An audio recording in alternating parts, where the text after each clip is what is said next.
നമസ്കാരം. ഇടതുമുന്നണിയിൽ കാര്യങ്ങൾ അത്ര ശുഭകരമായി അല്ല പോകുന്നത്. PM ശ്രീ ധാരണാപത്രത്തിൽ ഒപ്പിട്ടത് മുതൽ വലിയ തോതിലുള്ള പൊട്ടിത്തെറികളാണ്, അമർഷങ്ങളാണ് ഇടതുമുന്നണിയിലുള്ളത്. കാരണം CPIയുടെ ശക്തമായിട്ടുള്ള വിയോജിപ്പിനെയും എതിർപ്പിനെയും മറികടന്നുകൊണ്ടാണ് സംസ്ഥാന സർക്കാർ PM ശ്രീ ധാരണാ പദ്ധതിയിൽ ഒപ്പുവെച്ചത്. അന്ന് ഒപ്പുവെച്ച ആ സമയം മുതൽ CPIക്ക് തങ്ങളുടെ ആത്മാഭിമാനത്തിനേറ്റ ഒരു ക്ഷതമായി, മുറിവായി തന്നെ അത് ഫീൽ ചെയ്യുന്നുണ്ട്. അവരുടെ അണികളും നേതാക്കളും ഒക്കെ തന്നെ വലിയ തോതിൽ ഒരു അമർഷത്തിലാണ്. മുന്നണി മര്യാദ CPIയും പാലിച്ചില്ല എന്നതാണ് CPIയുടെ പ്രധാനപ്പെട്ട ഒരു ആരോപണങ്ങൾ ഇങ്ങനെയൊക്കെ തന്നെ നിൽക്കവേ UDF ഒരു ഓഫറുമായി CPIക്ക് മുമ്പിൽ ഒരു ഓഫർ വെച്ചിരിക്കുന്നു.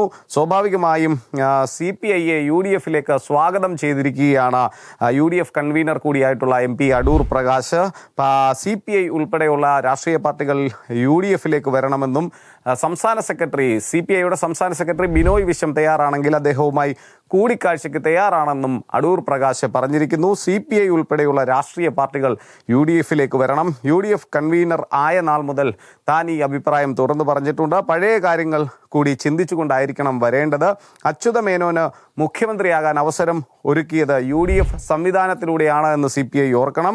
CPIയുടെ നിരവധി ആളുകൾ എന്നെ ബന്ധപ്പെടുകയുണ്ടായി, വന്നാൽ അവരെ സ്വാഗതം ചെയ്യുമെന്നാണ് UDF കൺവീനർ അടൂർ പ്രകാശ് സ്വാഭാവികമായും പറഞ്ഞിട്ടുള്ളത്.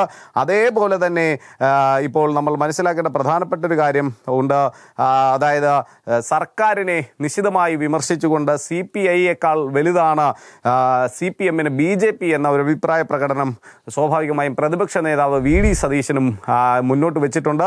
മുന്നണിയിൽ ഇനി ഈ അപമാനം സഹിച്ച് തുടരണോ എന്ന് CPI തന്നെയാണ് തീരുമാനിക്കേണ്ടത്. അവർ UDFിലേക്ക് വരാൻ താല്പര്യം പ്രകടിപ്പിച്ചാൽ ഇരുകൈയും നീട്ടി സ്വീകരിക്കുമെന്ന് അടൂർ പ്രകാശിന് പിന്നാലെ പ്രതിപക്ഷ നേതാവ് VD സതീശനും പറയാതെ പറയുന്നുണ്ട് എന്നതാണ് സ്വാഭാവികമായും പറയേണ്ടത്. PM ശ്രീ വിഷയത്തിൽ LDFിലെ പ്രധാന കക്ഷിയായ CPIയുടെ അഭിപ്രായങ്ങളെ CPM കാറ്റിൽ പറത്തിയിരിക്കുന്നു. ഈ ആത്മാഭിമാനബോധം വ്രണപ്പെട്ടുകൊണ്ട് ഇനി മുന്നണിയിൽ അപമാനം സഹിച്ച് തുടരണോ എന്ന് അവരാണ് തീരുമാനിക്കേണ്ടത്. സ്വാഭാവികമായും CPI സമീപിച്ചാൽ ഉചിതമായിട്ടുള്ള ഒരു തീരുമാനമെടുക്കും. CPIഎമ്മിന് CPIയേക്കാൾ വലുത് BJP ആണെന്ന് സതീശൻ കൂടി പറഞ്ഞു വെക്കുമ്പോൾ സ്വാഭാവികമായും ഇനി CPIയുടെ രാഷ്ട്രീയ കാര്യസമിതിയും അവരുടെ ഉന്നത ചർച്ചകളുമൊക്കെ അവരുടെ പാർട്ടി കേന്ദ്രങ്ങളിൽ നടക്കുന്ന ഒരു സാഹചര്യമാണുള്ളത്. സ്വാഭാവികമായും അത്തരത്തിൽ ഒരു ചർച്ചകൾ ഇപ്പോൾ തന്നെ ആരംഭിച്ചിട്ടുണ്ട് എന്ന് നമുക്ക് മനസ്സിലാക്കാൻ സാധിക്കും. എന്തായാലും CPI ഇടഞ്ഞു തന്നെയാണ്. LDFിൽ കാര്യങ്ങൾ പുകഞ്ഞുകൊണ്ടിരിക്കുന്നു.